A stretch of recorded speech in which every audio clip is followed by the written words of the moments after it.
Welcome to the ExecMBA podcast. I'm your host, Brett Twitty, and you are listening to a new episode. On this episode of the podcast, I'm excited to share my recent conversation with Amy Jackson. Amy is a second-year student in our Executive MBA Class of 2023, and she and I recently connected to talk more about her decision to pursue an MBA, as well as what led her to Darden.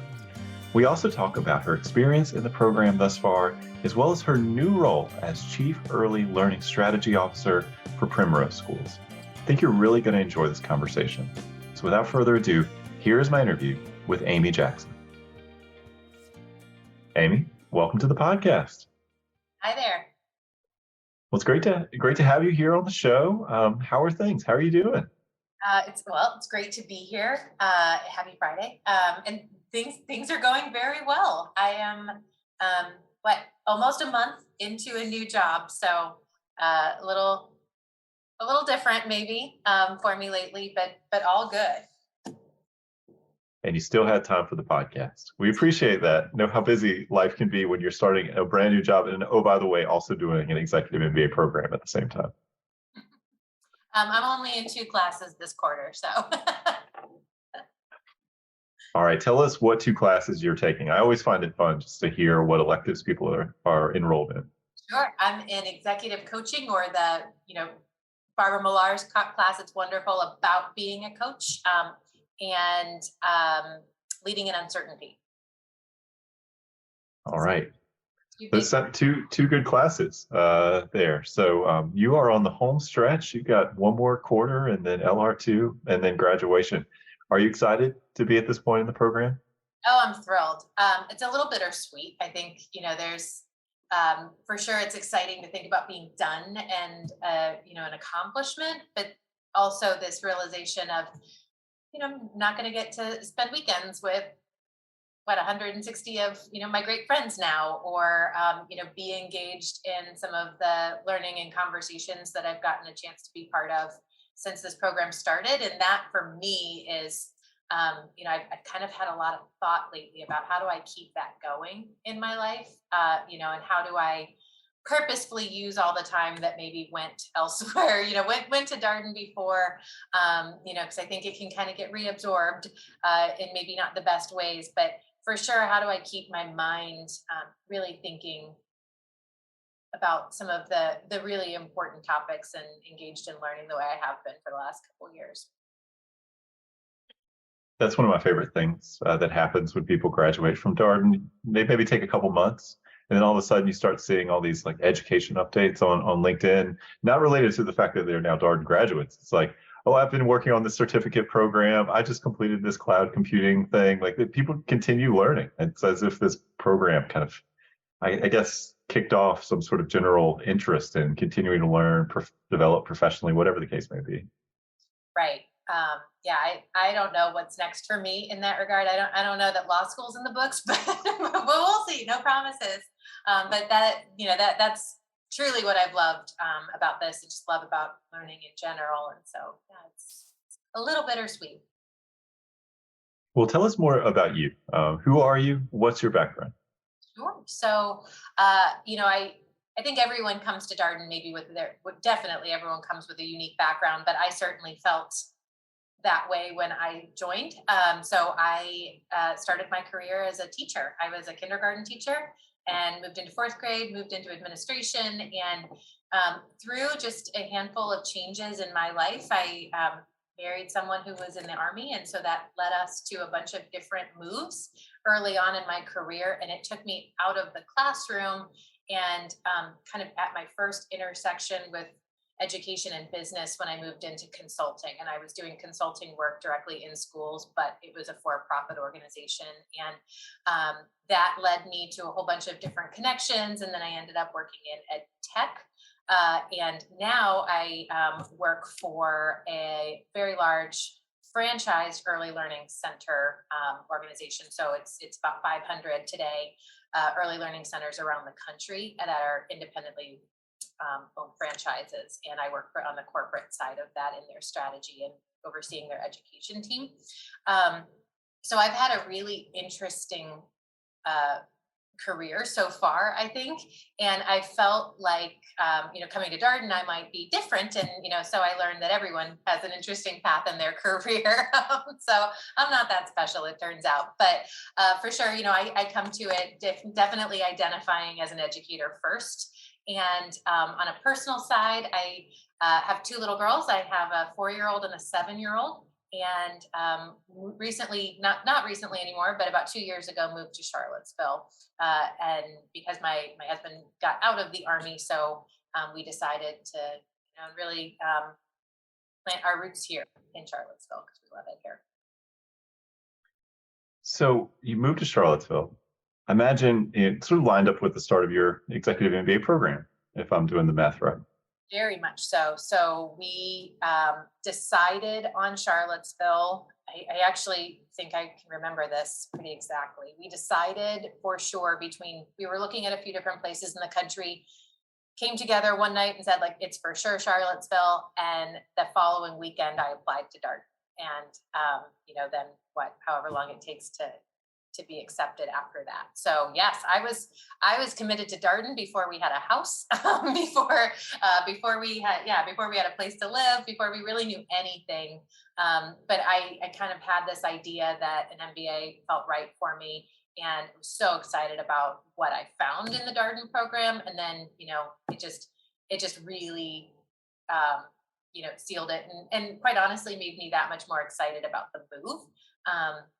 And yeah, made Charlottesville feel like home really fast. I would say if you live in a college town, being affiliated with the college is a pretty important thing, or else it can be a little annoying, I guess. I don't know, but being here and having an affiliation so immediately with UVA has been great.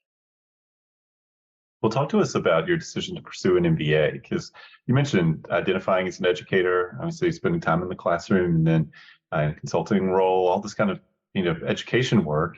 How did you decide an MBA was the next step for you? Yeah. So, I first of all, I kind of said I love learning. I have a doctoral degree in education. Like I kind of did the whole course. I have a master's, a doctoral degree in education, and so I kind of never stopped to a certain extent, and it felt natural. It does feel natural for me to keep going, which is why I joke about law school, but who knows, right? It just kind of feels normal for me. But as I made it kind of into the business world more and started leading teams, I started, taking on certain responsibilities that others felt I was equipped to do, like manage a P&L and manage teams and, be in certain negotiation kind of conversations. And I think I was in truth. I certainly was doing my job. I personally didn't feel confident in it, and I went through a pretty early experience as a team leader when I started growing my team, where the company had to do pretty major reduction in force following an acquisition. And it was not only was it something post acquisition that I didn't really understand quite in the same way that I do now after taking corporate finance and understanding synergies. It was that, but I also didn't really feel like I knew enough to really advocate for my team. And then that kind of turned into, after that, holy cow, the decisions I make every day as a leader of this team directly impacts the livelihoods of all of these people. And I kind of internalized that a lot. And that really, it sounds maybe a little cheesy. That was my big driver, is like, I want to feel really confident in being the leader that you deserve. And I want to feel confident that the decisions I'm making, big and small, are the best thing for this company, which is also the best thing for each person on this team. And I didn't personally, whether anybody else did or not, I personally didn't, and I felt like formal education would be a really great route at building that confidence within myself. And for sure, it has. Absolutely, it has. But I think that's the biggest motivator for me is, and I think from a natural, I think the reality of it is I am viewed really differently in the professional world now. And I know for sure this role that I just moved into wouldn't have happened had I not had that side. And that's something that in especially education, there's quite an edu business sector out there, but there are very few practitioners that have really formal business education paired with it. And so I felt like it kind of also differentiated me. So what led you to Darden? Was it, move to Charlottesville? You wanted to be connected to the local university, or was there some other motivator? Um, it was for sure in part because we were thinking about Charlottesville and I love the area. Um, I did look at a lot of other programs because certainly there are ones that you can do in asynchronously. I was always looking at executive programs, and there are a lot. What actually made the decision easy for me was getting into the I guess early admissions process. So my first conversation with you, for example, and I didn't have that in any of the other programs I looked at. I got a lot of like spammy emails, it felt like, or like a lot of kind of impersonal pieces, and that mattered a lot to me because I am for sure a social learner, and I think that gave me really good insight, or what I felt like at the time would insight into what the program would be like, and I think that absolutely has been the reality for me. But it's really that, and I do very much respect the case-based approach to things, and believe in that from a methodology standpoint, and thought that that would also really fit the way I wanted to learn and experience some of the content. Yeah, I was curious to be an educator and to come to an MBA program that takes the education experience so seriously and really prides itself on that. What's that been like? Yeah, well, not only do I have more like formal education training, I've also taught in the higher ed space for a while, and I've taught in a master's program at Johns Hopkins. And um, I thought, and I think I remember talking to you about this in my admissions, I was a little worried that that was gonna really throw me in the way that I might be able to be a student, and it hasn't. It really hasn't. And but I do think I look at and have a deep respect for the way the Darden professors facilitate learning. The way that they're able to move conversations is not easy. And the way that they're able to let it flow in such a, um, you know, conversational analysis, but that we also get to all the points. That takes a ton of skill. I know, I know, and but it is so much more powerful that way. And that's absolutely what I've experienced, I think, in every single class where I know we take away the right things, but somehow it just happens really organically, or it feels like it happens organically. And when you're sitting there, I know that's not to the professors. So I deeply admire that. What do you enjoy about learning through the case method? It's relatable. I think that's why you hear like stories matter.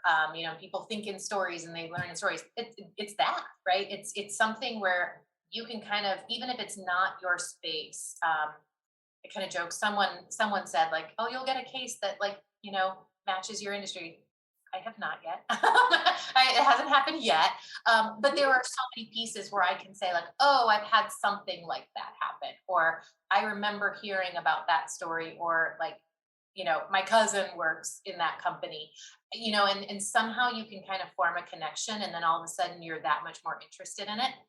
It's very different than when you're reading, just a chapter of direct content, or when there's really explicit direct instruction and that's all you're hearing.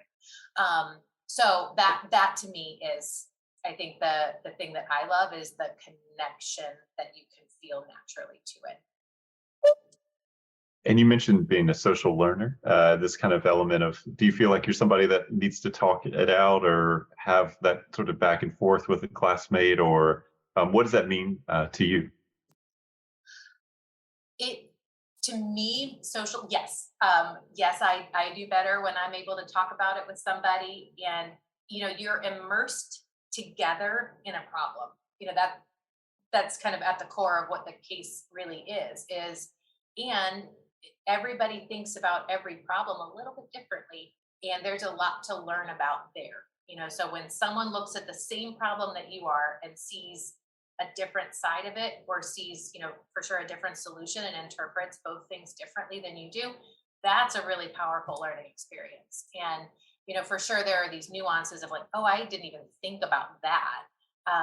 All the way to, holy cow, I realize now how like biased I was in the way that I was thinking about it, or that, hey, we also heard about this framework that would be really helpful. I mean, you start to form all these like just more expansive ways to think, and that is going to stick with me forever, I think, of remembering for any one problem that we ever encountered in Darden, there were, however many people in that room, different solutions to it and different interpretations of it. And, I certainly take that with me even today when I'm sitting in a meeting going, ooh, someone else is thinking about this very differently than I am. And it makes me a better listener, I think, too, because I have been humbled many times in this program to think that I'm missing a good chunk of whatever someone else might see.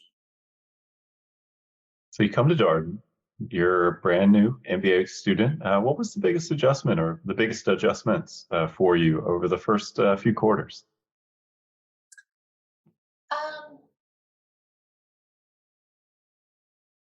this may sound a little hokey, but really believing that I was meant to be there was one of the bigger ones for me, of that I actually can do it and I will do it, and that I'm honestly not as bad off as I thought I would be in the quant side. That's definitely one piece of just like, okay, here I am, let's do this. And then I think from on the tactical side, time management was a little tricky in the beginning for me. Not so much time, but managing kind of my life. And I got into this kind of flow of classes and what I could commit to with my learning team, what I had to say, guys, I can't do this, and just having an honest conversation about that. Same thing with having an honest conversation with my family and saying like, you got to do dinner and bedtime tonight, and I'm going to go away, but then tomorrow I'm gonna take it, and I'll pick up more slack. Getting into that rhythm, it's like a little bit, and in fact, I will send a shout out to my husband. So my very first quarter, it was still, we were still in a lot of pandemic craziness, and my daughter's preschool shut down. Like they just closed for 10 days. And it was the 10 days of finals week. And I was trying to work. We couldn't obviously get a sitter because she had been exposed. So I was trying to work and like take care of a 3-year-old at the time. And like it was just nuts. And my finals were due that following weekend. And I like that was the first quarter too. So I was kind of beside myself about how I could do this. And my husband actually got me a hotel room over the weekend, so I could just like go by myself and get my finals done all by myself in a hotel, like 10 minutes down the road. And now that was necessary at the time because I was just getting in the groove of my scheduling. But it was that kind of thing that it took a second to really find a balance and to know how to adapt when crazy stuff like that happens. Yeah, it is also a process, learning how to be a Darden student, not just its new subject matter. It's just how do you do all of this at the same time? That's also a learning curve. Mm-hmm. So I'm curious about the first thing that you were talking about, just the, I deserve to be here thing. It's something we actually hear from a number of executive MBA students. And it comes up with MBA students generally, this kind of feeling like, oh, I must be the person who slipped in here. Everybody else is so talented and all this kind of stuff.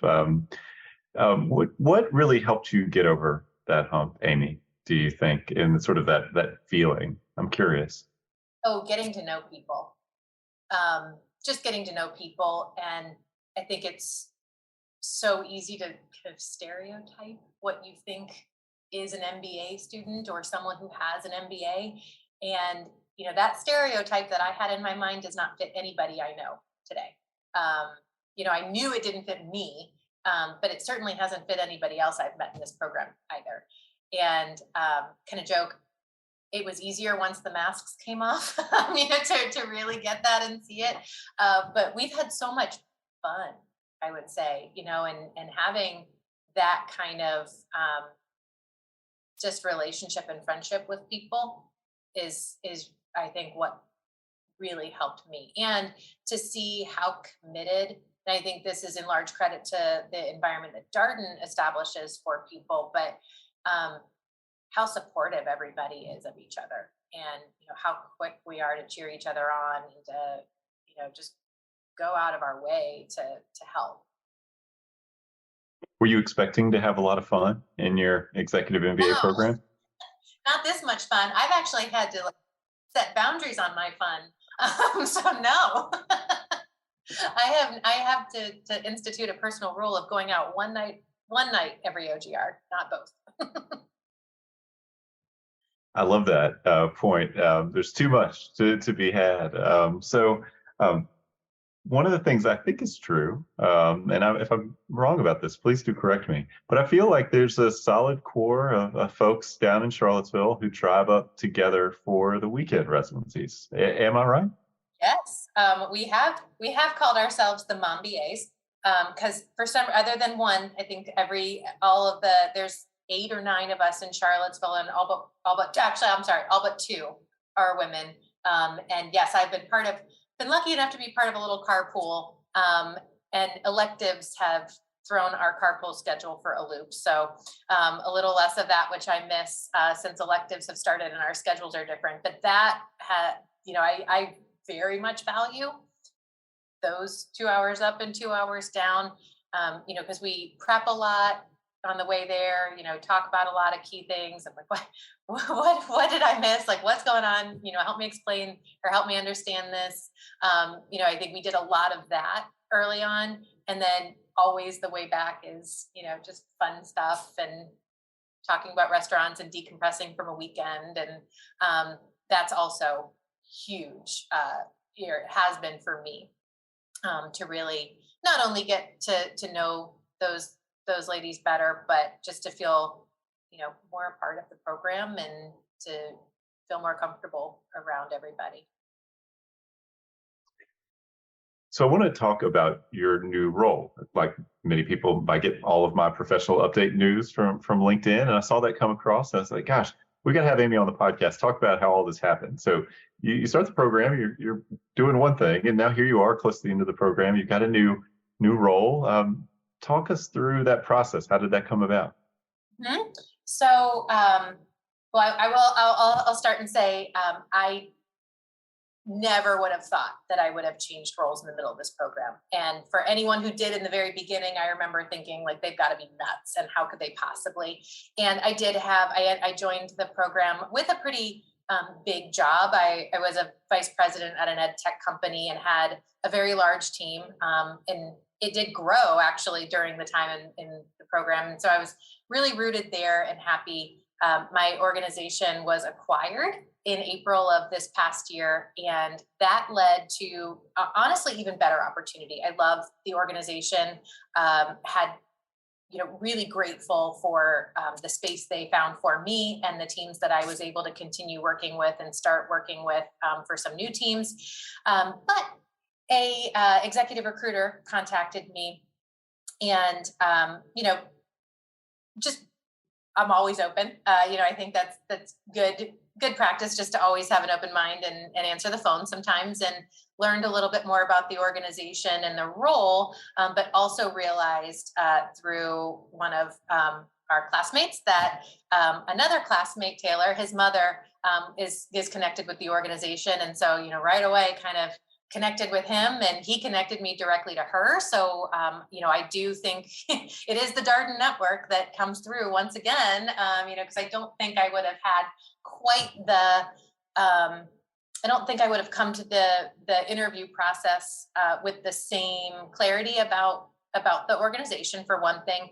And I also know, there's a lot of power in connections. And so that was also really helpful, just to, even for them to know, hey, someone else knows this woman. And, so I absolutely credit credit that connection with helping me. But yes, so now I have moved in. I'm about a month, not quite a month in, as the Chief Early Learning Strategy Officer for Primrose Schools. And Primrose is a pretty large network of early learning and care centers across the country, and they're franchised centers. So I work on the corporate side or the sports center side, and I think the great thing for me, not only does it keep me really to my core of really optimizing the curriculum and the instruction that we're able to provide in the most important years of a kid's life, it is also learning a whole new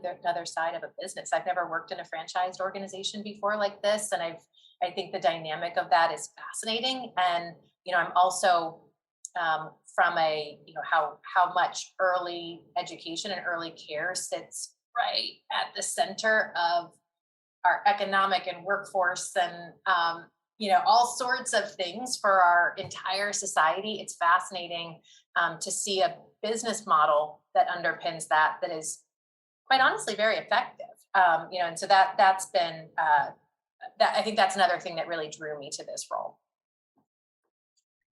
So that sounds like a lot to think about for 500, did you say 500 different franchises out there? I mean, how do you even orient to a job like that? I don't, you don't, right? And I think I'll kind of go back and credit Darden with a lot of the way that I'm thinking about approaching these conversations is with probably the humility I learned there too.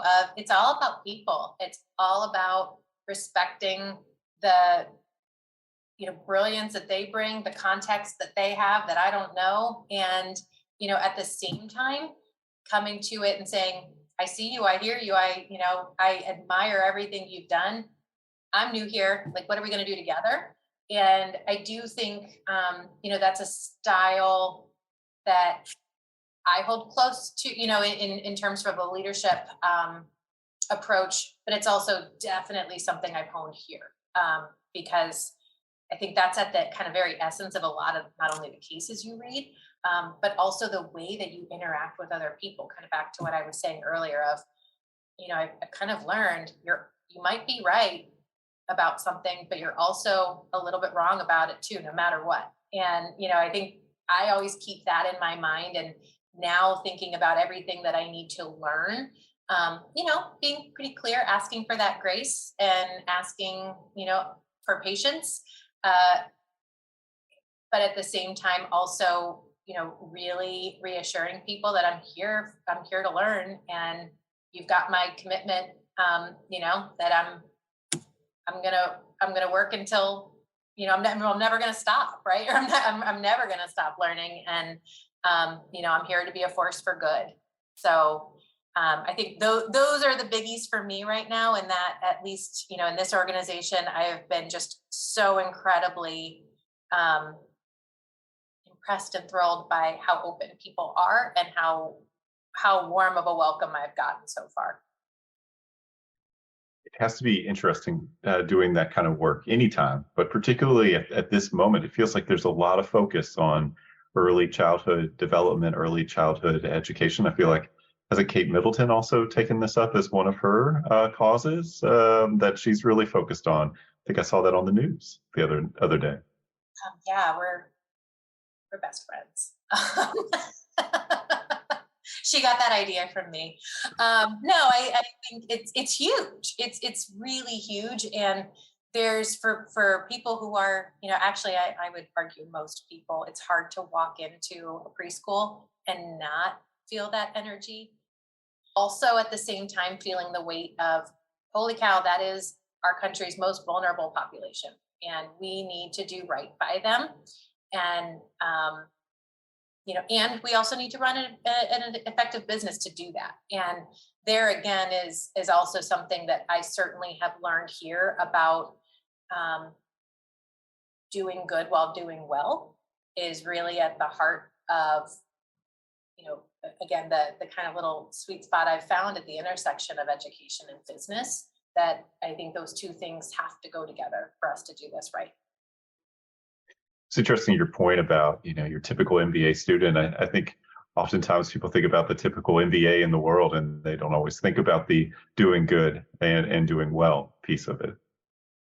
I think we do here. That I would say surprised me about how much of our content focuses on that, and how often we're encouraged to really recenter around that. So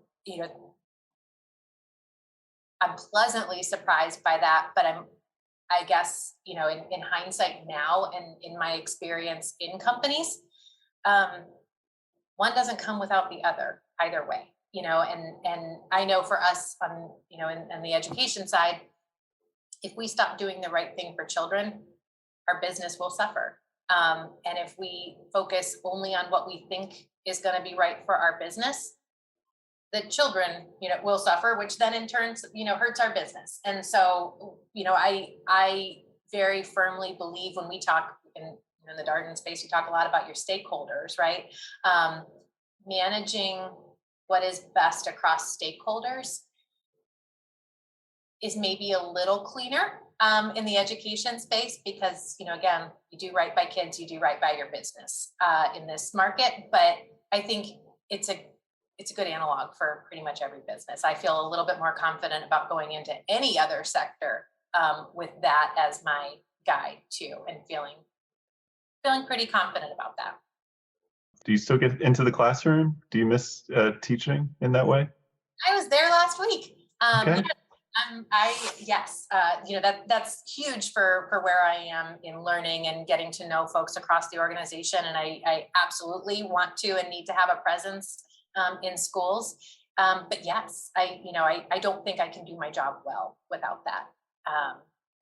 I very firmly believe that, because for us, in education at large, I mean, even I'm sure this is a conversation among the faculty at Darden, is there always has to be a balance between research and theory and practice. And, there's always this kind of push pull. And I talk a lot about like kind of building a bridge between the two. And, I see my job, and I think a lot of the Darden faculty see their jobs too, as like being the bridge between those things. So what are you looking forward to in the next few months in your job specifically? Ooh, just that, I think getting to really appreciate what our secret sauce is. And, I get it. And Primrose is a phenomenal organization, and they're doing really incredible things. And, you hear, you say this, and it's amazing how many people have come kind of out of the woodwork and been like, "Oh, my child went there," or, my nephew is in a Primrose. And so it's fun for that, but, really appreciating that, getting to know the people and their strengths. Absolutely. And I am really driven also for finding ways that my team can start to be more than the sum of its parts. I see, I think that's always an opportunity. And I'm coming into an organization that has done incredible things, but we're also shifting some things. And that gives us a lot of opportunities to look at that.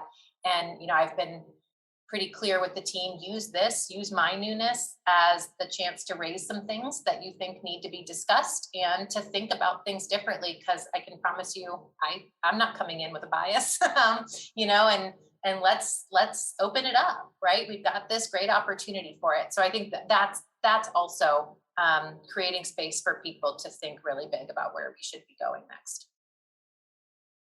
Well, shifting back to your Darden experience, I wonder, do you have a favorite memory from your time thus far? Oh boy. You know, one thing that sticks out to me is Halloween of this past year. That's not on the most academic of sides, but certainly a time my learning team went together, and we were the breakfast club. And I was supposed to, we were great, and everyone had great costumes. And I was traveling the week before and didn't have my costume. I got to the Target in Roslyn and went and bought a pink T-shirt and a bed skirt, or no, not a bed skirt, a pillowcase. I'm sorry, a pillowcase, and made that into a skirt, so I could be Molly Ringwald's character, and and it worked really well. So that one was fun. I would say academically, um, I think LR1 really stands out to me as such a transformative experience early on because it was this perfect blend for me as like spazzing out about how much reading we had.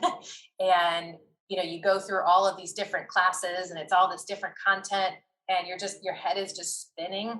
Um, but it was always tempered so well with the opportunities to like connect and talk more about how we're going to learn and how we're going to be a community of learning. And so I think I got both sides of that. And in the moment it was a lot. Afterwards, wow, that was really incredible.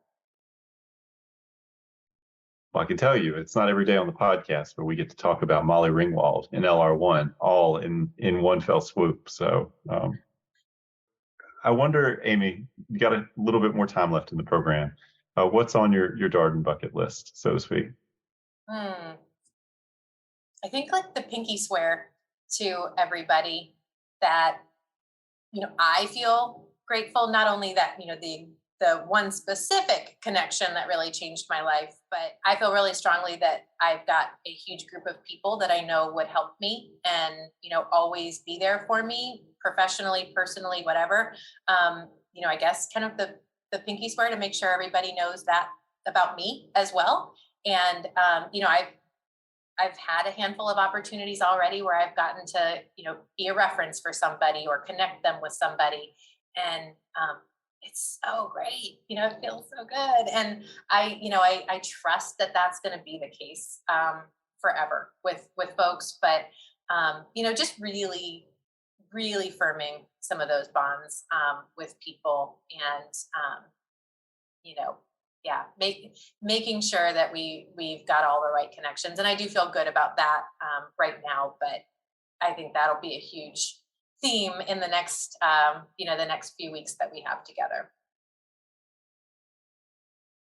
I think you're right about that, just based on past classes, and there is a bittersweet element. I thought you hit it really on right on the head at the very beginning.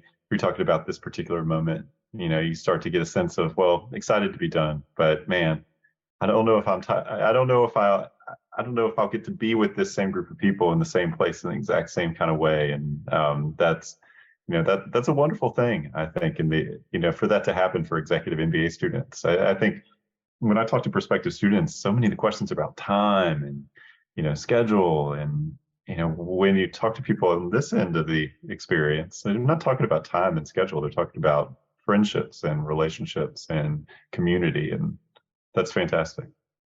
Well, and you of all people know this, but this inspired my husband to join the class of 25, and I do plan to tag along at least to most social events, and maybe I don't know if I can hide in accounting and all the classes I probably should take all over again. Maybe I will, but I'm excited for him to get this experience, and yeah, for sure we'll try to tag along where I can.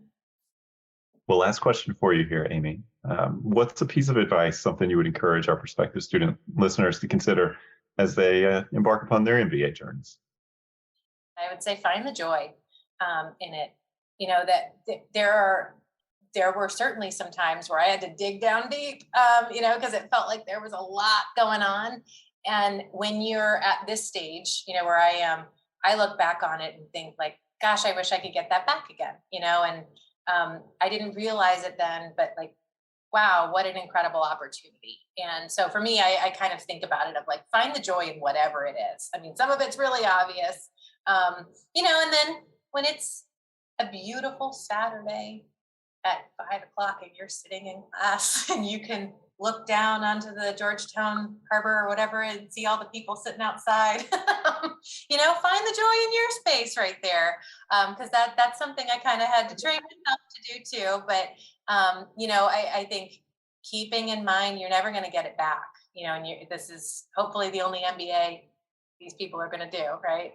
Ever again. And, just to be present in it and to form those connections, take care of yourself, obviously. I mean, I'm kind of the first one to keep my head down during a break because I can't like talk to anybody, and I just need to eat I need to eat a snack and just be quiet for a second. I mean, I think that's okay, but that, also, just not losing sight of what a great opportunity this is. Well, Amy, thank you so much for coming on the podcast. We're so happy for you. Congratulations on your new job. It sounds like you're already doing great things. I loved your point about sort of approaching it with humility and listening to people. So, best of luck as you finish up here last quarter or so of the program. Can't wait to see all of you at graduation. Likewise. Well, thank you so much for having me. And that was my interview with Amy Jackson, a second-year student in our Executive MBA class of 2023. As always, if you have any comments, suggestions, requests, anything you'd like for us to cover here on the podcast, we're all ears. We can be reached at that's ExecMBA at darden.virginia.edu. Till next time, stay safe, be well, and thanks for listening.